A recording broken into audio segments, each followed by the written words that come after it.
You are listening to Vaguely Scientific, and you aren't the only one. So, have you worked out the puzzle yet? This is Vaguely Scientific.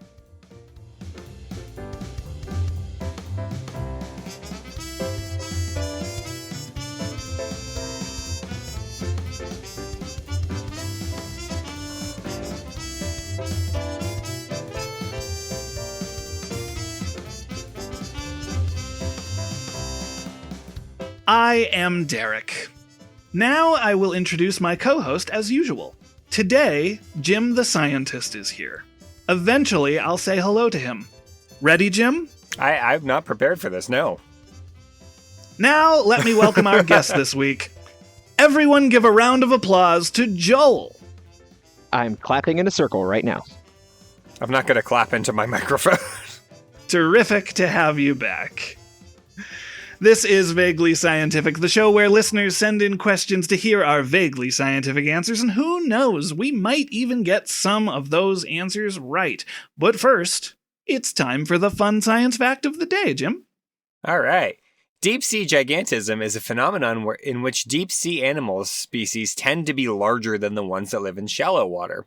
There are many theories as to why this happens, including lack of predators and an increase in dissolved oxygen when you get deeper in the ocean. That's interesting. Yeah, my favorite one's the giant squid. Well, I always knew that, whales can be really big because they have, the buoyancy in the ocean. They don't get weighed down like they would on land. Yeah. I guess that's kind of different. I thought it was because they were so improbable. Yeah. Mm-hmm. Well, it's improbable for them to just spontaneously appear in space. This is true. But it does lead to quite the existential quandary. Not again. Okay, we did the thing. Before we move on to our first question this week, though, there is some housekeeping that I need to address in a segment that we like to call Stuff We Got Wrong and Actually Bothered to Look Up Later. This correction comes from episode 188, which actually didn't come out yet as of recording this, so I'm not entirely sure what made it into the episode. However, while recording episode 188, I mentioned that there was an extinct animal that as a child I believed to be a prehistoric animal and learned later that it had gone extinct within my lifetime. The animal I was thinking of was the thylacine, which is often referred to as the Tasmanian wolf or the Tasmanian tiger. The thylacine was a carnivorous marsupial that looked somewhat like a hyena, with stripes on its rump and hind legs. And, well, the part I got wrong was that it went extinct within my lifetime. In fact, the thylacine died out in New Guinea and mainland Australia about 3,500 years ago, prior to the arrival of Europeans, possibly because of the dingo, which records suggest arrived in those areas at the same time.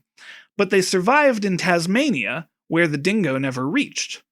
After Europeans arrived, the thylacine was hunted because it was dangerous to livestock, and the last known member of the species died in 1936, which is before I was born, in a zoo in Tasmania. There are photographs of this animal, and it looked really cool. Yeah. So you see, folks, Vaguely Scientific is so efficient that they are releasing errata before the errata even occurs. Mm-hmm. That's incredible. Mm-hmm. Well, we never correct anything that's actually wrong. We just correct little pedantic things. As it should be. As it should be. What's weird is that's almost, I'm feeling a Mandela effect thing, because as you were talking about that, I'm sitting here going, that sounds familiar. Right? Is there some other Tasmanian species that has recently gone extinct? Not that I know of, but there could have been. Okay. I mean, the thing about a lot of those species is that there are many that are on the endangered list in Australia, New Zealand, and Tasmania, that the Oceania region. And I'm not entirely sure which ones are still around. I mean, that's fair. I mean, we also talked about last episode that it takes a really long time to confirm that animals have gone extinct. Oh, true. Yeah. Oh, I just saw a thing where, what animal was it? I think it was a species of bird they thought that this bird had gone extinct many, many years ago, because like the last confirmed sighting was in the 1880s or something like that. Oh. And then they found a bunch in like the 1990s. So that's cool. It's still critically endangered because there's not that many of them, but they found them. They're not dead yet. I just had this image of a bunch of zoologists walking around and one of them going, "Did you try looking under the couch?" Oh, whoops. It's always the last place you look. Yeah, right? If only you had unclogged the drain, you'd found that there was one hiding in the U-trap. Yeah. Dingo ate my thylacine. Thylacine sounds like a medication. Yeah, take thylacine. Yeah. Yeah, I mean, I may be mispronouncing it, but it looks like that's how it's pronounced. I mean, that's how I pronounced it in my head. I would call it Tasmanian tiger, I think is what I used to always call it, but it's not actually a cat or a dog. It's a marsupial. It is from Tasmania, however. It's yeah.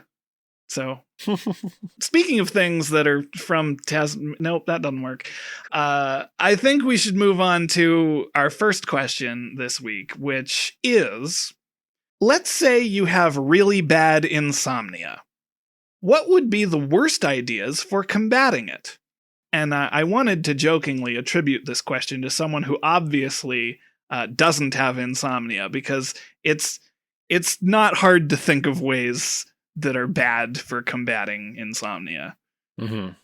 Yeah, I wanted to open, I think, with the question: Are we taking this as a serious question first, or are we just going for broke with the most creative and out of the ordinary examples that we could think of?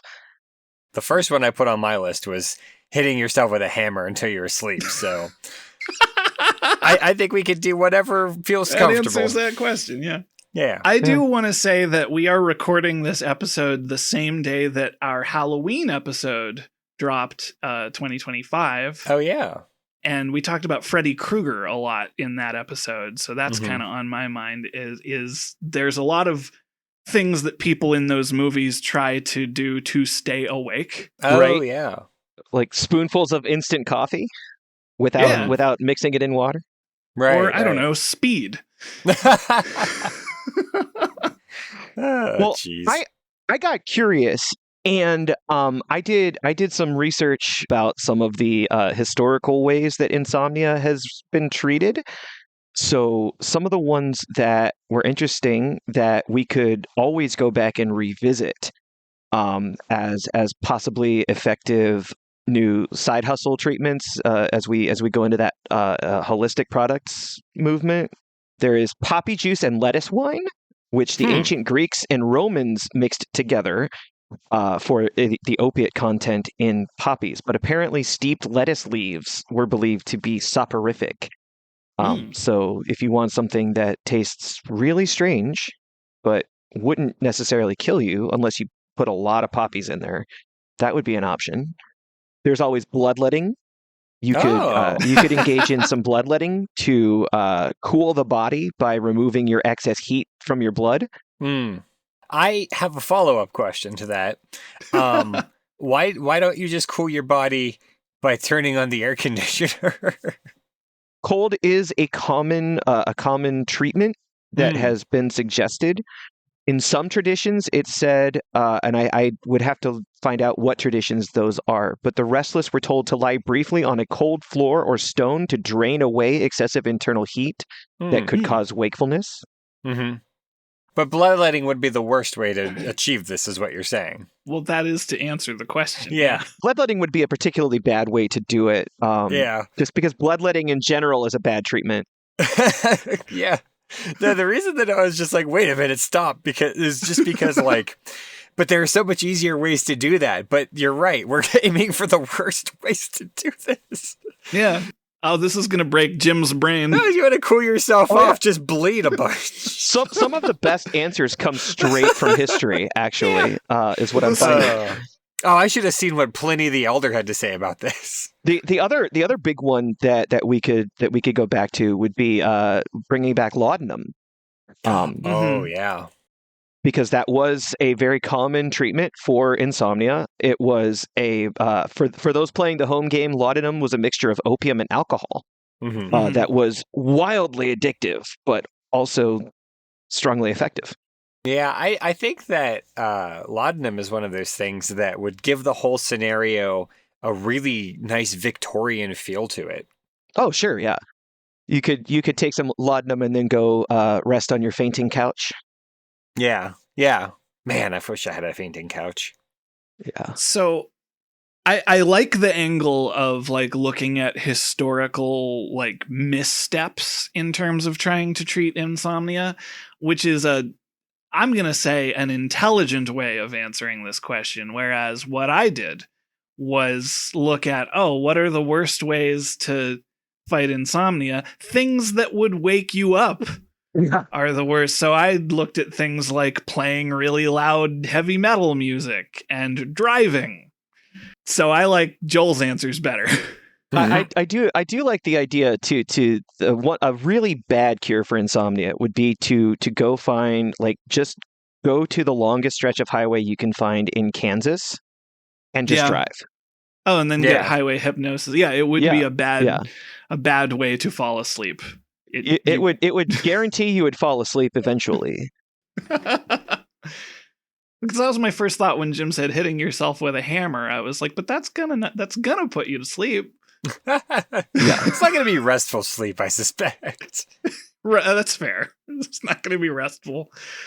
Another really weird one that I found was that in early medieval Europe, apparently, some healers advised sleeping with a dried sheep's lung under the pillow. The logic being that sheep are calm and their essence might impart sleepiness. And I wondered if that is where the idea of counting sheep came from. Oh, that's interesting. I love the idea that you take an animal's body part and just put it near you to do a thing. Like, boy, the logic of just taking a lung from a sheep because it's a calm animal and putting it near you. I just love that. I understand how they got to that point, but it's just so funny to think about. Don't keep sheep. Don't just have them around for their calmness. Don't be a shepherd. Make sure you eviscerate them and put their lung under your pillow. Yeah. The lung of all things, too. That's right up there with how do you hatch a cockatrice, is by carrying the egg of a black hen under your armpit for several weeks or something like that. So, yeah, these are all scientific studies. Yeah.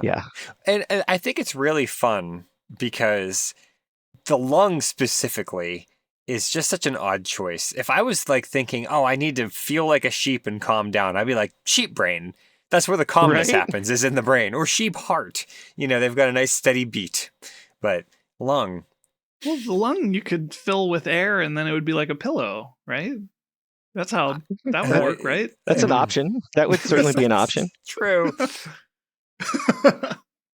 I don't know. I don't want to sleep on a sheep's brain. I mean, I don't want to sleep on a sheep's anything, really. Yeah, but if you have to sleep on any part of the sheep, probably the wool, actually. Probably. Yeah. I think historically speaking, that has been the most effective part of the sheep to use. And I thought they smelled bad on the outside. One of the other ways that I was thinking about making this question a failure, I guess, is the way I'm going to phrase it, is I was thinking about things that would just keep you up longer. Yeah. So I was like, okay, well, what about, drinking a lot of water? Because you just keep drinking water over and over again, you're going to have to get up and pee. You're never going to get any sleep. Staring at the ceiling, that was another one that I don't think would have really accomplished much. Thinking about politics, I really don't think you're going to fall asleep if you keep stressing yourself out. So, yeah. So, I mean, those are terrible ways to get rid of your insomnia because they may have the opposite effect, in fact. Yeah. I mean, the reverse insomnia method is definitely one that has been tried numerous times. It is the default method of most young children is if I try to stay awake as long as possible, it inevitably puts you to sleep. So that is definitely an option. I like I like the suggestion of when I asked ChatGPT for a bunch of ridiculous suggestions, this reverse insomnia method was suggested, but I really appreciated the suggestions it gave. Practitioners might surround themselves with bright lights, drums, and recitations of multiplication tables until the body gives up in protest. Bonus points for claiming it confuses the hypothalamus. I'm sorry, what? Confusing the hypothalamus. That's my goal.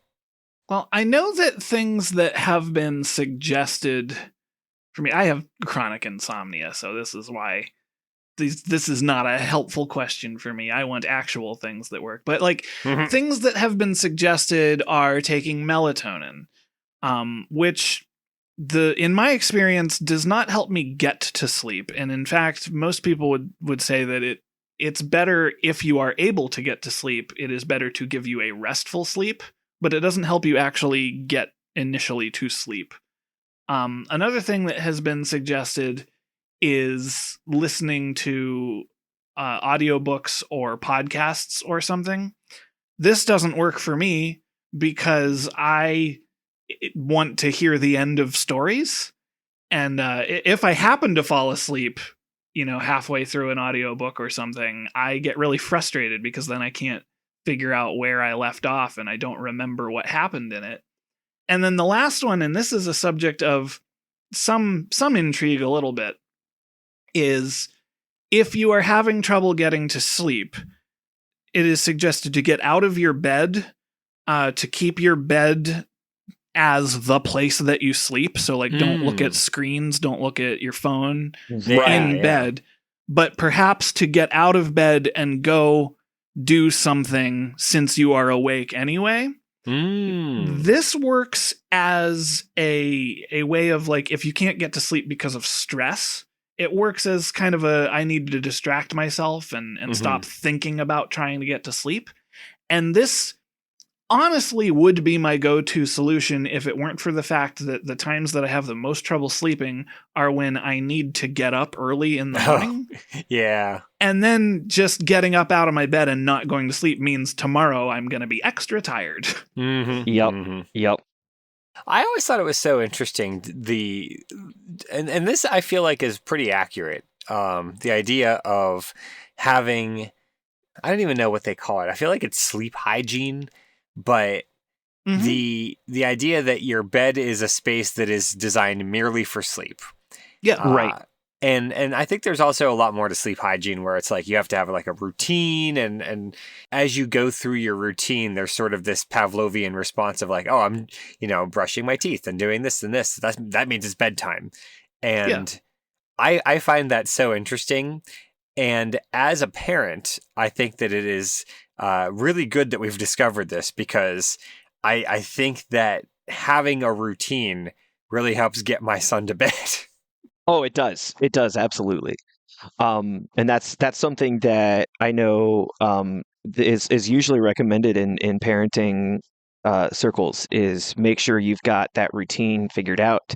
Make sure that they learn that routine, because when they know that this is the order of operations for getting ready for bed, then it creates that Pavlovian response that you were just talking about. It's exactly what a lot of the recommendations are. So perhaps we invert that then and say the best cure for insomnia is to make sure that you have a completely random routine every single night. Yeah. So work retail. The insomnia will never know what's coming. Right. Yeah. Change it up every single night so that you're constantly on your toes trying to figure out what the next thing you can do before getting ready for bed is. Yeah, that makes sense. If you don't sleep at the same time every day, also is a way to add to that.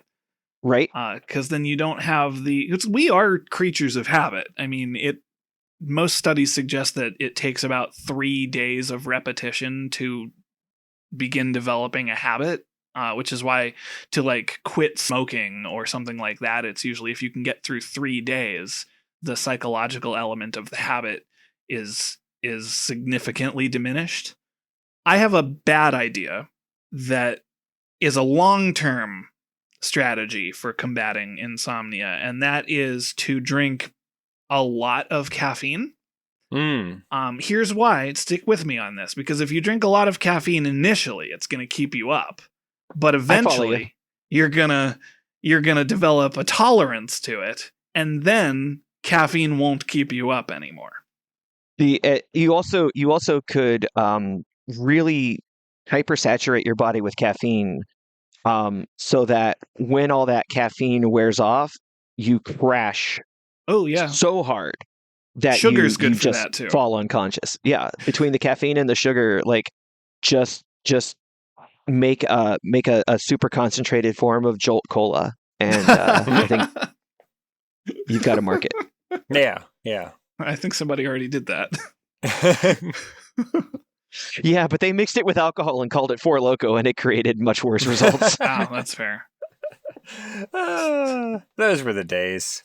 Those were the days of 2008. Right.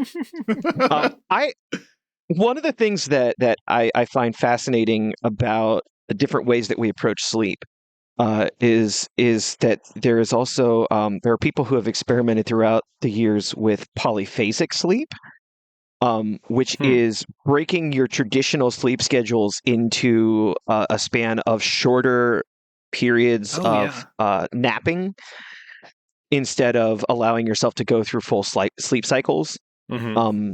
And that is something that we know there are a lot of people historically who have adopted polyphasic sleep. Nikola Tesla, Thomas Edison in particular are two who were very well known for being polyphasic sleepers.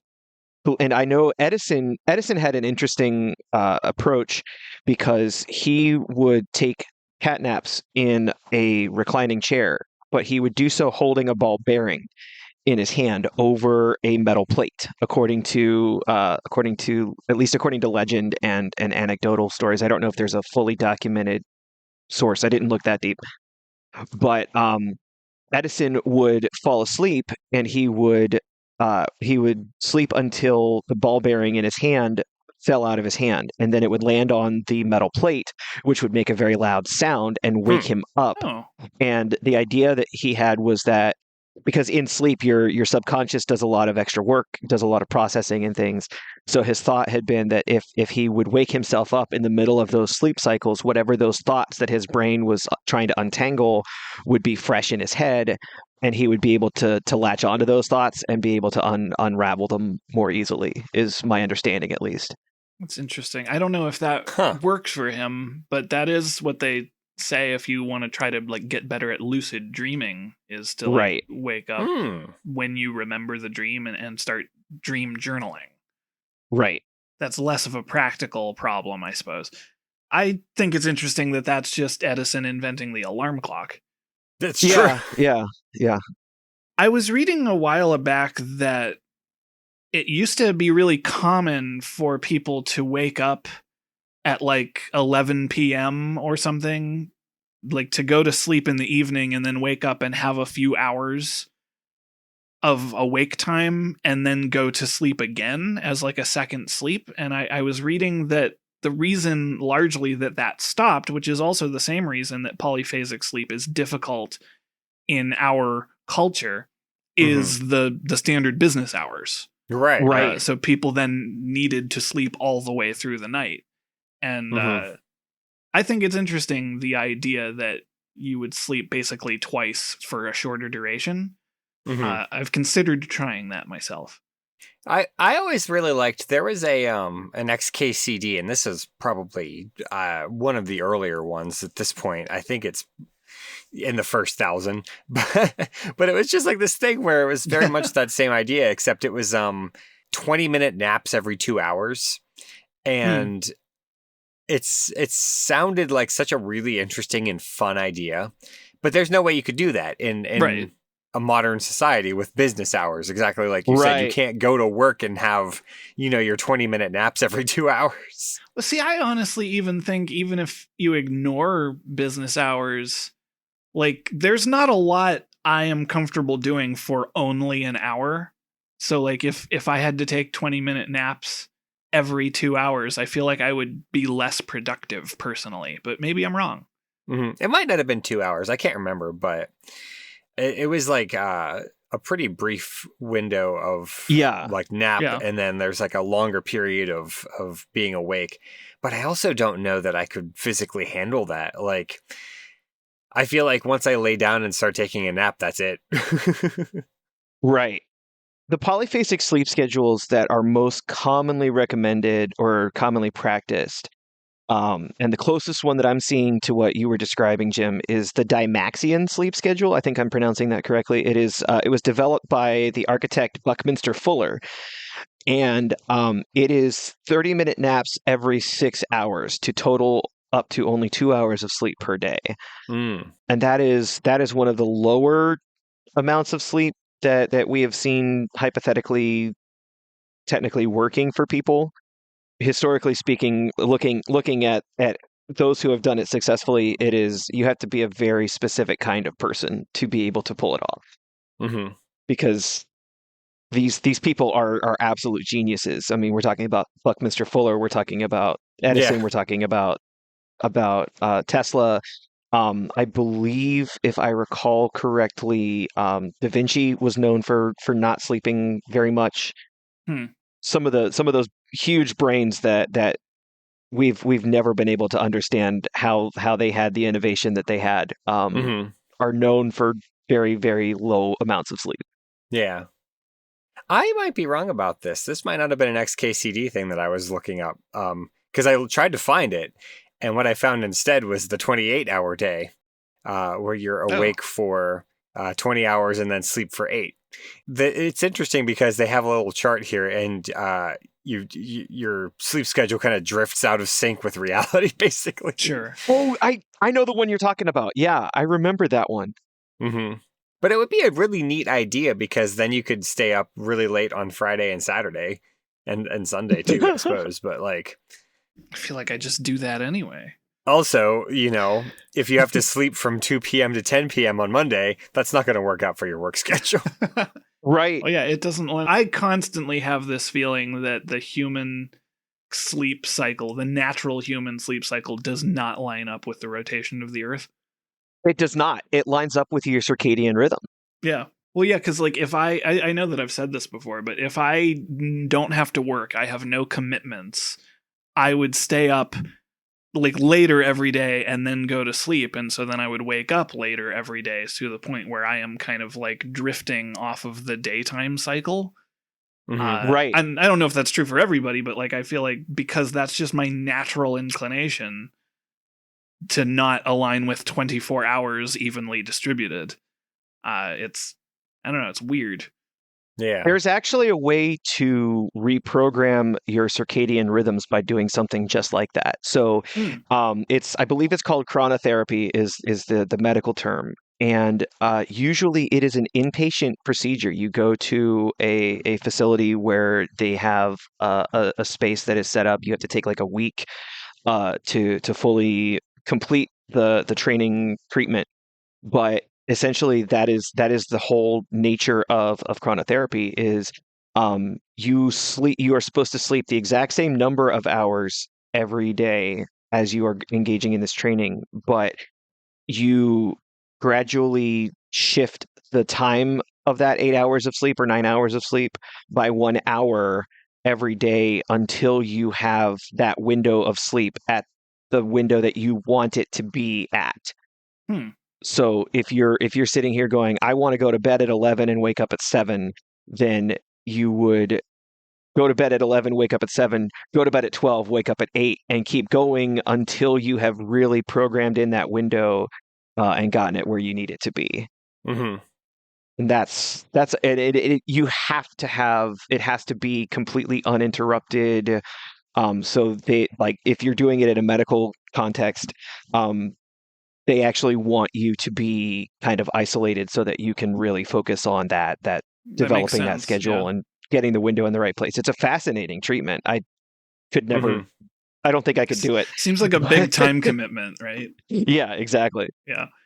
But it is something that people have done and can do to really fix their sleep patterns, and if it's something you really need to fix. So I have one more thought on this topic that I wanted to bring up, and this is something that it's not really recommended for most people, but it did work for one person, and it suggested if you are on the West Coast, replying to mysterious letters from people who heard you talk to a radio shrink about missing your late wife is a weird thing to do, but if specifically you are sleepless and in Seattle, it worked for one person. Yeah. Saw something developing I out of that. forgot that movie existed. Yeah. So, well, then you end up marrying Meg Ryan at the end, so there you go. Yeah, I mean, I guess that worked for somebody. It worked for Tom Hanks. It worked for Tom Hanks. Yeah. Another option that I think, especially as we're looking at American culture and the prevalence of things like side hustles and things now, Mm-hmm. you could hire someone to sleep for you. I don't know why that hit me so hard. I like that. I think that the most important thing to remember is that if you have someone sleep for you, then you get all those hours back. That's a good investment. Precisely. Yeah. You hire them to sleep for you. They submit a certificate saying that they completed a full 8 hours of sleep, and then you hold on to that certificate. Mm-hmm. And then when you start feeling tired, you look at it and remind yourself that somebody has already taken care of your sleeping obligations. Mm-hmm. It's like a bank. Got to make sure you check it in with the right authorities so that they can authenticate it. I know people who are good at sleeping. I am not one of these people, but like I feel like if there were some metaphysical way to make that actually work, there are definitely people who would be very good at doing that job. Right? There are also you could also explore more mythological solutions. So you could try summoning Hypnos. Yeah. And ask them to put you to sleep. Mm-hmm. You know, looking up different gods of sleep in other pantheons, you might be able to work out a pretty solid rotation so that you're not overtaxing any one deity. I'd be concerned about owing too many favors to ethereal beings. That's a danger. Yeah, that is true. Especially if we're talking about dreams, because that's that's the realm of the Fae, and then you're just in for a hurting. Mm-hmm. Yeah, you don't want to be in debt to anyone who can like take your soul, or permanently put you to sleep if you don't pay them back. I'm just trying to think of as many bad options as there are. Yeah, that's fair. Yeah, the one that I thought of that was at the end, right at the end of my note, was that it would be a really bad idea to just cut your own head off. It would, to put you to sleep? Yeah, probably. Yeah, it would not cure your insomnia. And in fact, it would kill you. Yeah. And that's just not of any value. Like, so don't do that. Don't do that. This has been another vaguely scientific public service announcement. Yeah. As a reminder, we are vaguely trained professionals. Do not try this at home. Do not try this at home. We make it look easy. All right, listeners. Hopefully we didn't put you to sleep, because we have a second question that we're going to talk about. And this one comes to us from Ben. Ignoring the ethics or politics involved, could a masked vigilante keep their identity secret if they were under scrutiny from police while also actively fighting crime? For how long? That's two questions. The for how long was the second bit. Mm-hmm. So a long time ago, we discussed the question, could Batman exist? And I think we talked more about like the physical abilities of a human being. I know we briefly talked about someone named Phoenix Jones, who is not or was not an actual vigilante operating outside of the confines of the law. Mm-hmm. So I do think this is a bit different of a question, but I also looked at several different angles to try and get a good idea of how being a masked vigilante would be difficult, what would actually trip them up. And so I looked at Spider-Man. I also looked at some real world examples of people who were vigilantes. Yeah, I'm curious to see what everybody else had to go with, but I want to talk specifically starting with the idea of like a comic book masked vigilante. So I'm looking at Spider-Man here. We know as the readers that Spider-Man is a good guy with benevolent intentions. However, in the world of Spider-Man, he is sensationalized, painted as a villain by J. Jonah Jameson primarily, but because we can see his perspective, we know that Jameson is wrong about Spider-Man. However, there is an argument that can be made that Spider-Man is adjacent to, if not responsible for, a lot of collateral damage. And just by working outside of, I guess, police procedure can make some situations worse because you're not working with a cohesive unit in that sense. Right. Mm-hmm. So that's the first angle of looking at it, is like, how much of a problem are they going to cause to the point that somebody is going to try to stop them from doing it? Mm-hmm. Yeah. That's one of the things I really appreciate, especially about the Marvel universe, a little bit more so than the DC universe, is that Marvel actually took the time to think about, oh my goodness, there are all these superheroes and all this collateral damage. And there's an entire storyline where, if I recall correctly, Tony Stark creates a like a branch of the Avengers or something that is specifically dedicated toward helping take care of all of the damage. Mm.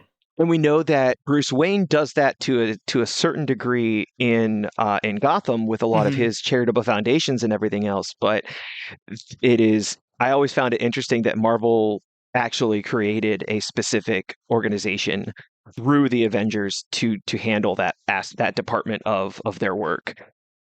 Yeah, I do think because the focuses are different, right? So like the Batman storyline kind of has it more hand-waved that the Wayne Foundation is charitable and therefore that way all this stuff can be cleaned up. But the Spider-Man specifically has always explored a more street level idea of like, what are the problems, the ramifications of the personal life of the character. Yeah. So it's just kind of like a different focus in the story.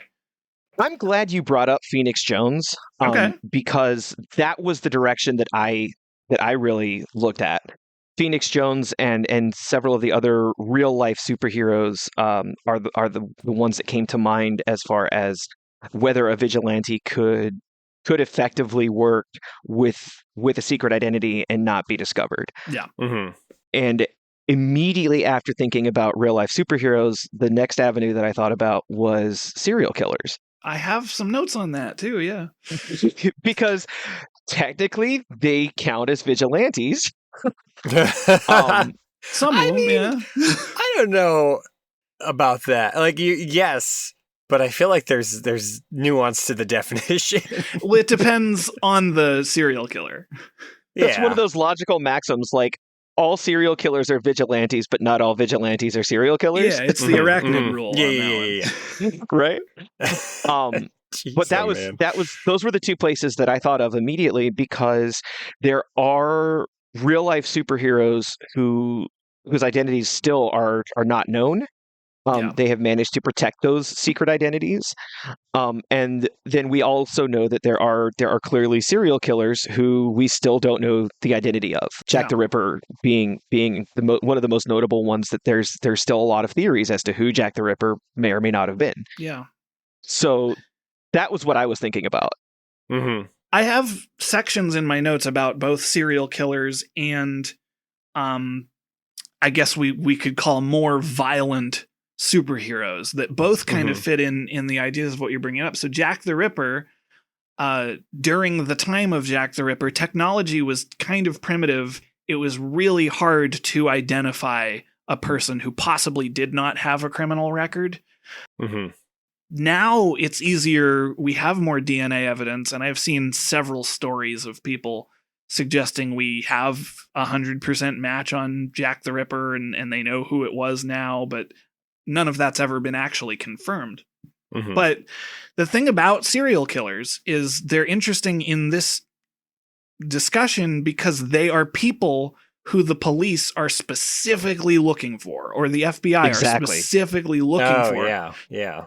When the police are specifically looking for them, even though they're sending letters to the police, they are operating on their own schedule.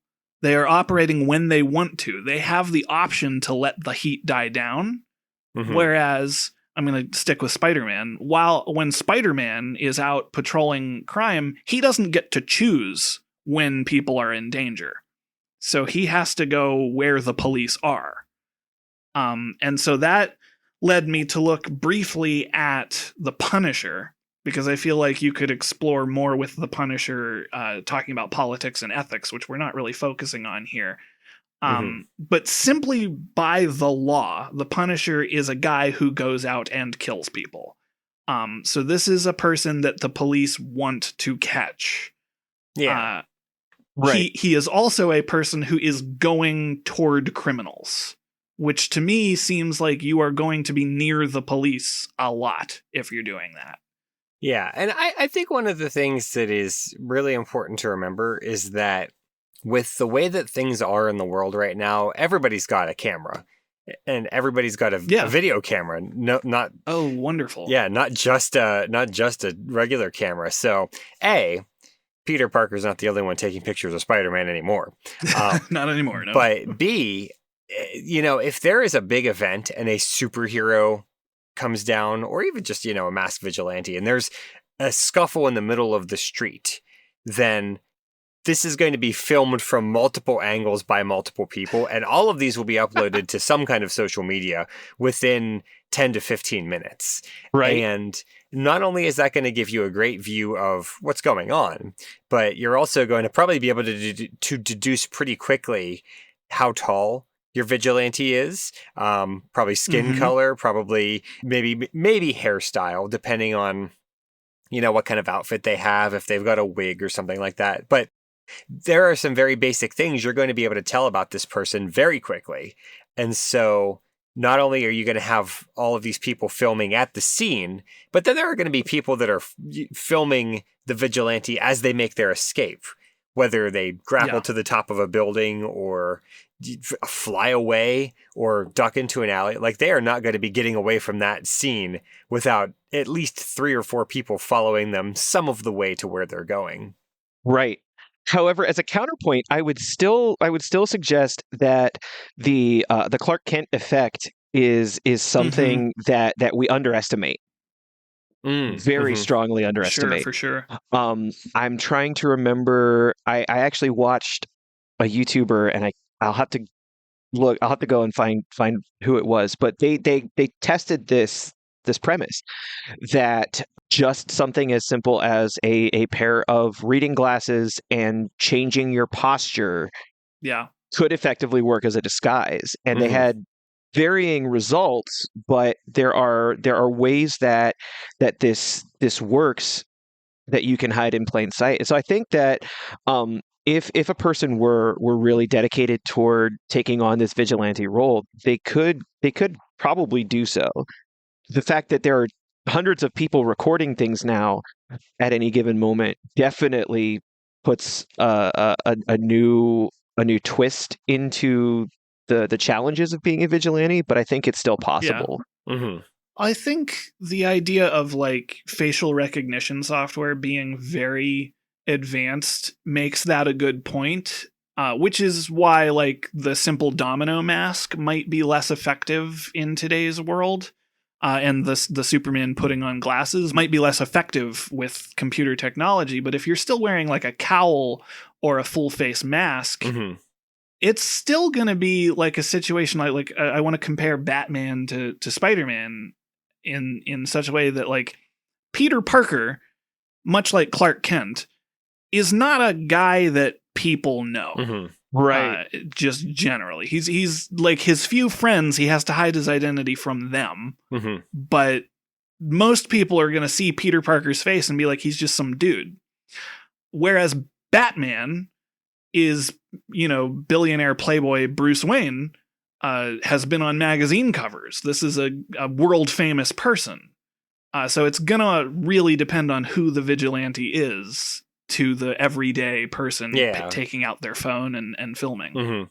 That reminded me of I think it's from Justice League, the cartoon, where I know what you're going to say. the thing where Lex Luthor takes over the Flash's body, Yep. and he's like, "Oh, I'm going to find out his that. secret identity." And he takes the Flash's hood down. It's like, I have no idea who this is. I love that moment so much.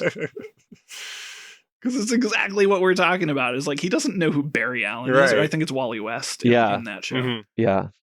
But I think one thing that is really important to keep in mind, though, is that even if you can just narrow it down to, a place of employment, like, oh, I saw Superman fly into the Daily Planet. I mean, he's there a lot. Yeah, it's weird how often he's at the Daily Planet, and yet he doesn't seem to be employed by them, and he certainly doesn't seem to be giving out interviews to the paper. If you can narrow it down and sort of develop a pattern, and here's the thing, that there's going to be folks out there who have created, a Wikipedia article and a blog that's like, here's all the site. It would be like, there's MUFON, where MUFON is the Mutual UFO Network, and you just, you fill out their form and you submit it, and it's like, oh, there was a sighting of a UFO at this place and time, and here's the details. Somebody's going to do that for this vigilante. It's like, I saw him at the Dairy Queen punching the guy who was trying to rob the till, and there's going to be pages. There's going to be a lot of fandom wikis. I think that's true on a large scale. I think that there's probably people who are going to put together that Batman must need to be funded by the Wayne Corporation. He's also a 6'2", muscular, athletic white man. There are people who are going to put that together. This is a specific case, and the reason I didn't really focus on Superman, but I do want to say that people don't think Superman has a secret identity. So there's going to be fewer people looking to figure out who is Superman really. Because he's very publicly Superman. But in the real world, there are definitely going to be people that are like, who's the secret identity of the Twizzler? I don't know. Yeah. Okay, so I also looked at just the idea of someone being hidden. And the question does specify this, but like there are people who live off the grid. There have been people who have gone into hiding. The question points out we are talking about somebody who is specifically interacting with the public, which therefore means it's harder to go off the grid. But there are still people, and I want to bring up the idea of Banksy, who is a street artist, graffiti artist, right? Who is does illegal things. He vandalizes, so it's technically illegal, even though it is art and everybody likes it. There are also people who claim to know who Banksy is, though the brief amount of research I did in preparation for this, I couldn't find an actual definitive answer. I just found a bunch of people claiming there is a definitive answer. So I'm not sure about that. There's a prime suspect. I will say there's a prime suspect, but Banksy also isn't going out and hurting people. So I don't know how many people are genuinely trying to catch him. Yeah. Right. In fact, I almost wonder if there's an amount of sort of the opposite where people don't want to... fair, yeah, kinda. Because like, A, he's not hurting anybody, and B, if Banksy's throwing up a mural somewhere, then that's going to improve the property value, I guess. Right. So it's like, I don't want to catch Banksy. That's exactly where I was going to go with that, was like, even in comic book universes, various times, there are people who know Batman's secret identity. There are people who know Spider-Man's secret identity. Right. And they have reasons not to tell people. Like, they want to protect them. So, like, there's probably a ton of people, like, Banksy is a real person who probably has a family and friends, and I doubt that they don't know what he does. Yeah. It also kind of depends on what would real world vigilantes do. And I know the question specifies masked vigilantes going out and fighting crime, but I think it's worth mentioning people like Jim Browning or Scammer Payback. Yeah. So Jim Browning is an alias of a person who allegedly started scam baiting and working with law enforcement after a relative lost money to a technical support scam. And this is a software developer and, computer person that knows how to do the same scams. And so they went out and basically turned the scammer tactics against the scammers. I mean, this is vigilante justice, with the exception that these people work very closely with law enforcement and very openly turn all of their information over to law enforcement. But they're not literally fighting anyone. That seems to be tolerated. There was I think it was a TED Talk that I watched several years ago where somebody came out and said that they had investigated a website on the dark web that would let you hire a hitman for like millions of dollars. Right. And they found this information and turned it over to the FBI, and a bunch of people in law enforcement kept telling them we can't do anything with this. So they took it upon themselves to just start documenting all of these people who were hiring hitmen, allegedly, reaching out and trying to contact the victims to warn them. And I think it was like 10 years or something after they had closed a ton of cases that this person was then able to come out and give this TED Talk, because it was all confidential stuff for a very long time. That's wild. But yeah, I thought that was really fascinating. But like, that's the kind of stuff I'm thinking about is real world superhero activity. Yeah, I didn't even think about white hat kind of hacking stuff. That's yeah. That's a really interesting avenue. I mean, I have a list of them, but they're mostly kind of the same story over and over again. Like I have Henry Hill and Sammy the Bull Gravano and several like mob enforcers who turned and worked with the FBI to take down other mafia people. As much as I like a good criminal turned hero story in like a comic book, like I feel like they are necessary to help in an active case, but there are people in the real world, like the white hat hacking, like you're saying, they're doing something that the police or the FBI aren't doing. Right. So I think that's kind of cool. Yeah. I think the biggest use case scenario that we have for this question has to be still the real life superhero community. As I looked at the question, that was the most obvious answer. Sure. Because thinking about Phoenix Jones in particular, he kept his identity secret for several years. Nobody knew who he was. There was a lot of, and I recall there was even a lot of discussion of people trying to figure out who it was because he was so prolific. I know Pittsburgh has its own real life superhero. He's more of a community figure than someone actively going out and patrolling on the streets, but I believe he has done some of that. His name is Steelman, Pittsburgh Steelman. And he often makes appearances on the Comic-Con circuit in Pittsburgh and various other places like that.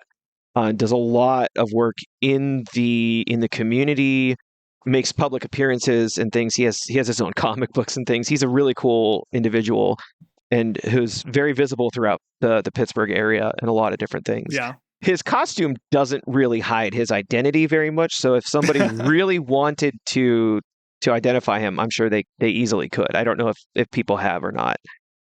But in fact, I think he may not even be hiding his identity that much because I think he designed his webpage and has a link for his web design studio.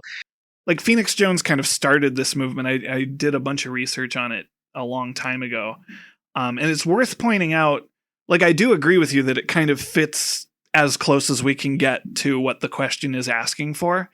But these are people who are more akin to a neighborhood watch type idea. They're not people who are going out and like jumping into an alley of like busting a drug deal and fighting the criminals. These are people who are watching them. If they see something, they are then going to turn all information over to the police, which is a way to keep yourself from getting under scrutiny of the police, I suppose. Right. Because Phoenix Jones didn't do anything illegal.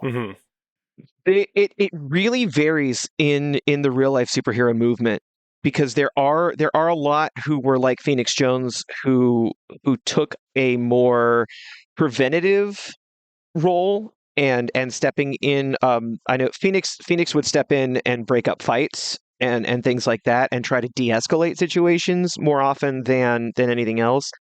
But I know others in the Phoenix Jones was responsible for the Rain City superhero movement, which came out of Seattle.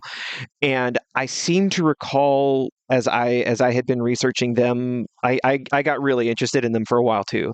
And there were members of some of these movements that took a more active role in seeking out people being mugged, seeking out and trying to stop robberies, things like that. But I know they had a lot of these different organizations, unofficial organizations like the Rain City movement, had to really work to develop protocols for themselves, Right, to keep themselves safer. But I mean, these are folks that wore armor that was designed to deflect knives and other things, because they knew they were potentially going to be stabbed. yeah. So it really depends on how seriously and how extreme you wanted to take it as far as becoming one of these real life superhero type figures.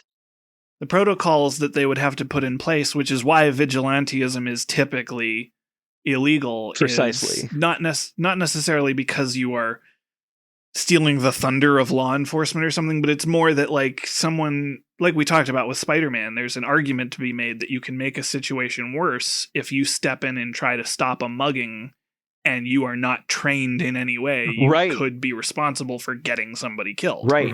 Right. And we see that a lot.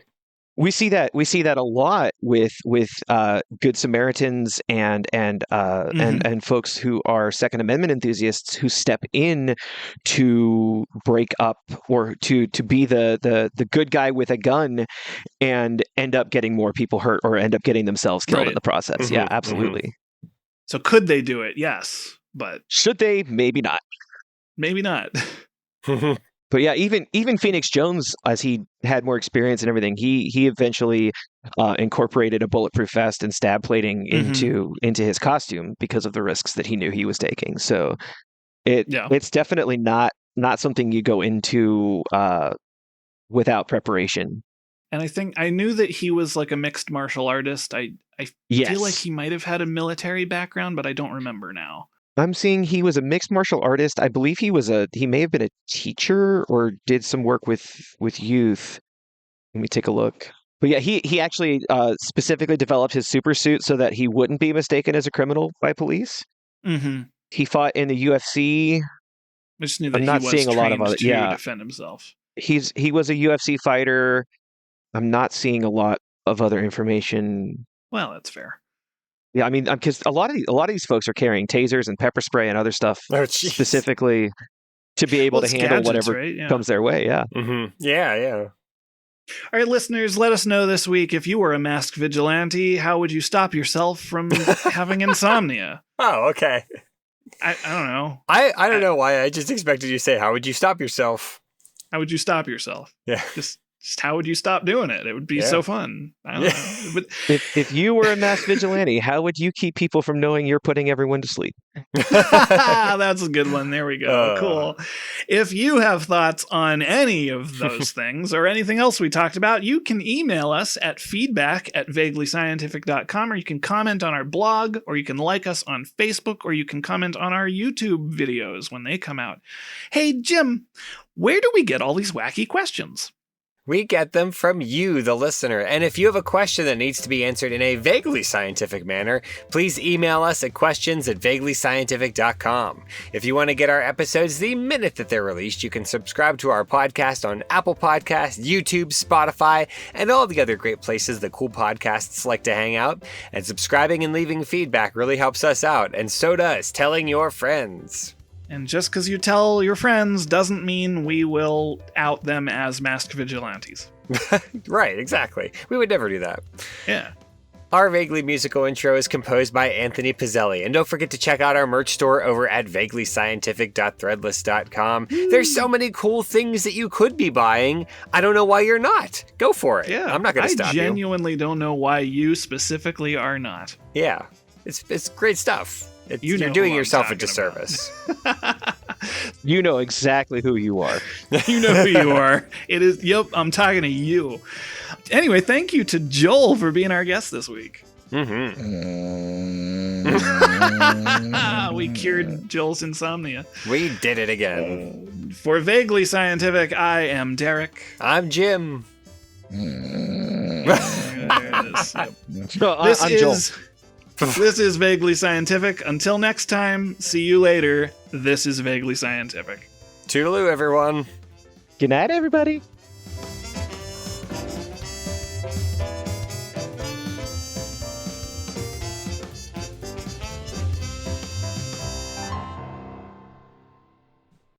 Those are the things that I am under the impression we agreed to talk about, so hopefully that is consistent with everyone else's cognitive memory. I don't know.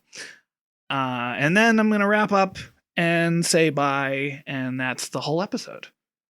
I had in my show notes that we were going to be discussing the airspeed velocity of an unladen swallow. This will be the last time Joel is on.